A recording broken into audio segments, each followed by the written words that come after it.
Putri, Hadir Bu. Sherly, Hadir Bu. Jihan, Hadir Bu. Winda, Hadir. Sutia. Hadir. Alhamdulillah hadir semua ya anak ibu. Ya Ibu.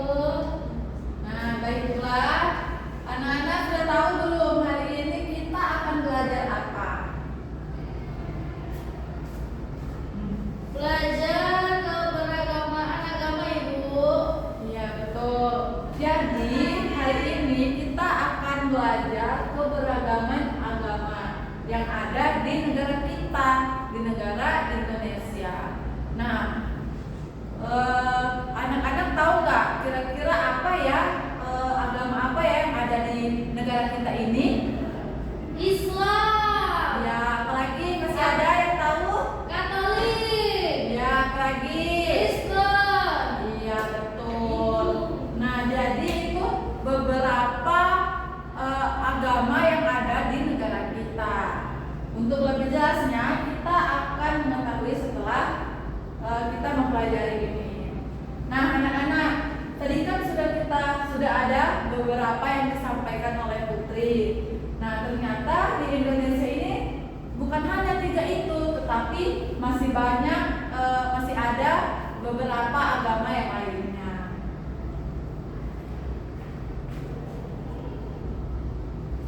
Nah, sebelum itu kita harus mengetahui dulu nih apa sih keberagaman agama itu.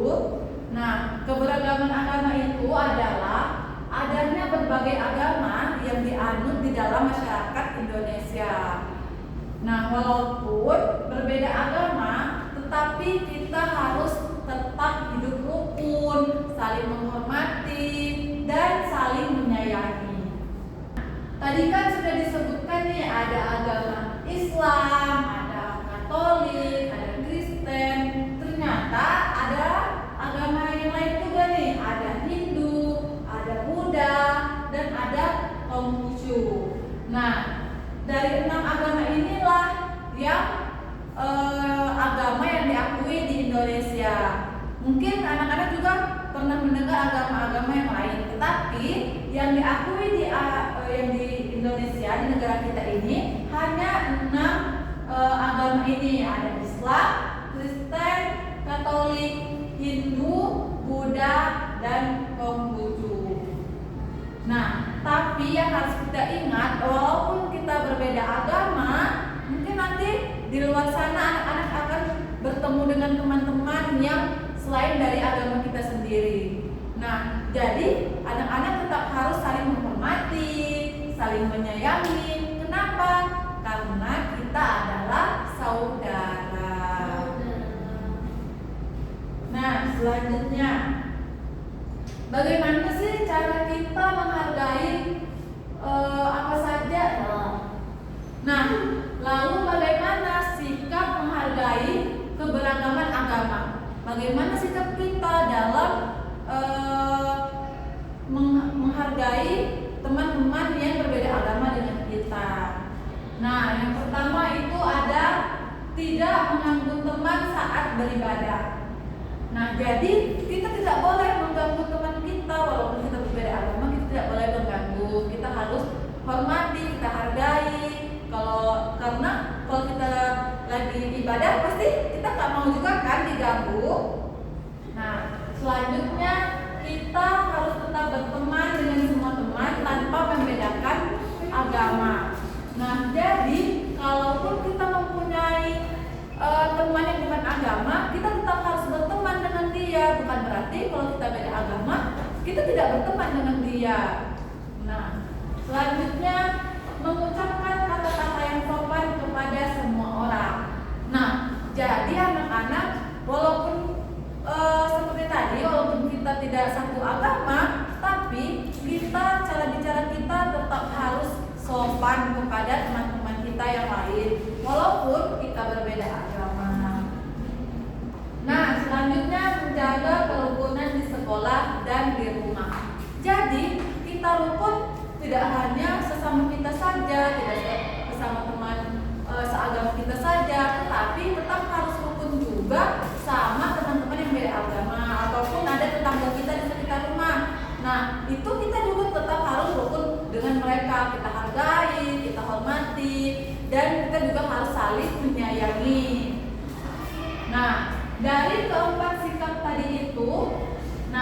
Kira-kira anak-anak udah paham belum sampai di sini?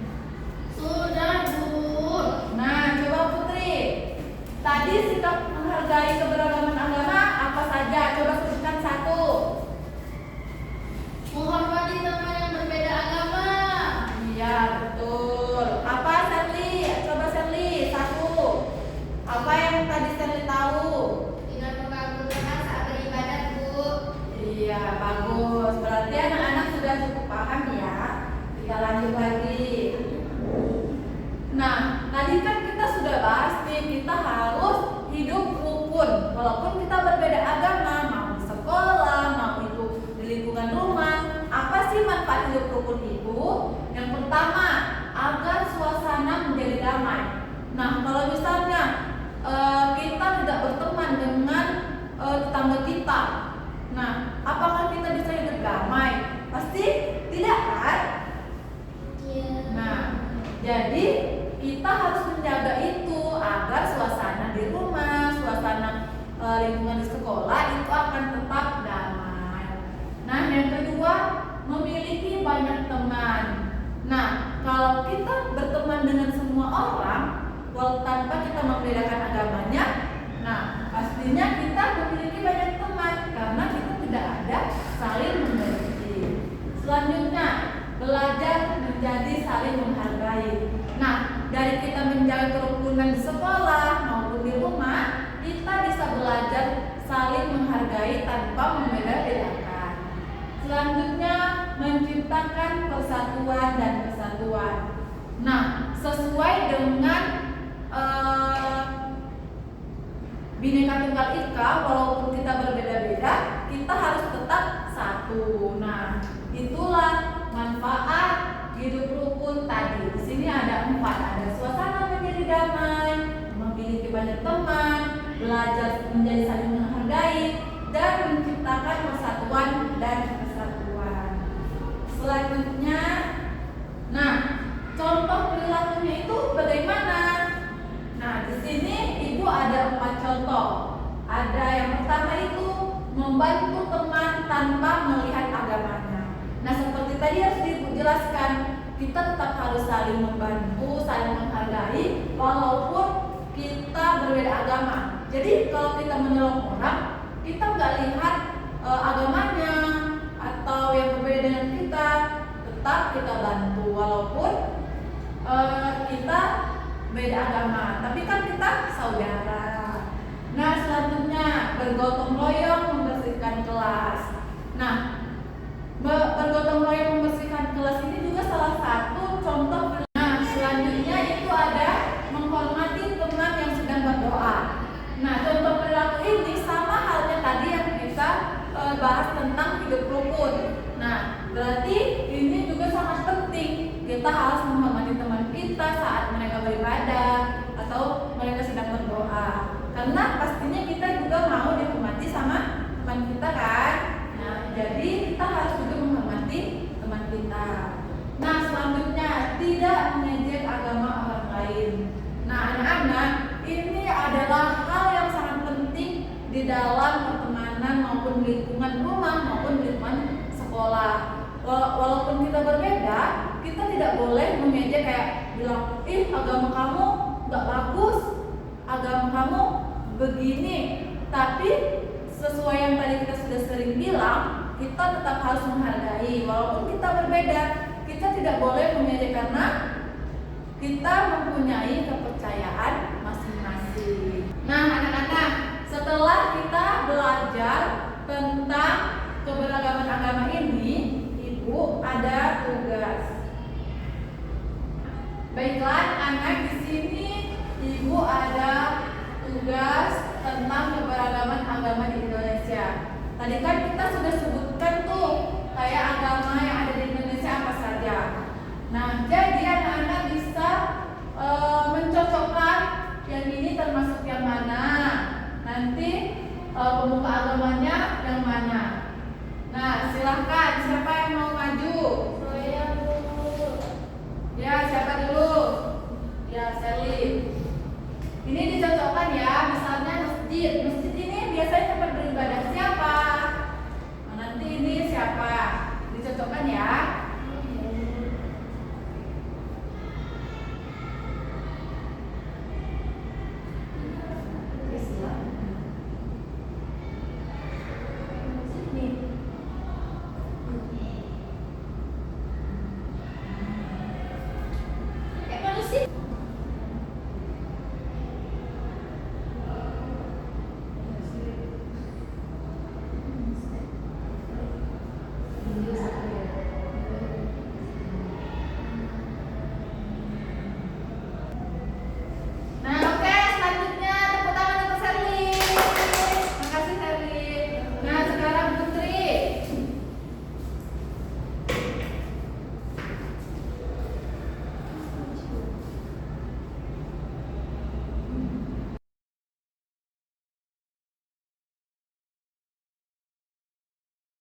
beribadah dan pemuka agamanya. Nah, baiklah, sebelum kita menutup pelajaran kita pada hari ini, siapa yang bisa menyimpulkan pelajaran kita pada hari ini? Saya, Bu. Ya, silakan. Pelajaran kita hari ini adalah Indonesia memiliki banyak agama. Perbedaan agama adalah kekayaan bangsa yang harus dihargai. Jadi dengan saling menghormati dan hidup rukun, kita dapat menjadi warga negara yang lebih baik, Bu. Iya, betul. Tepuk tangan. Nah, tadi ada agama apa aja? Coba Putri. Hindu, Buddha, Kristen, Konghucu, Islam.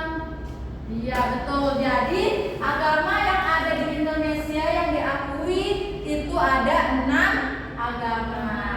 Nah, anak-anak, itulah pelajaran kita pada hari ini tentang keberagaman agama. Semoga anak-anak bisa tetap saling menghargai walaupun berbeda agama, karena kita tetap saudara.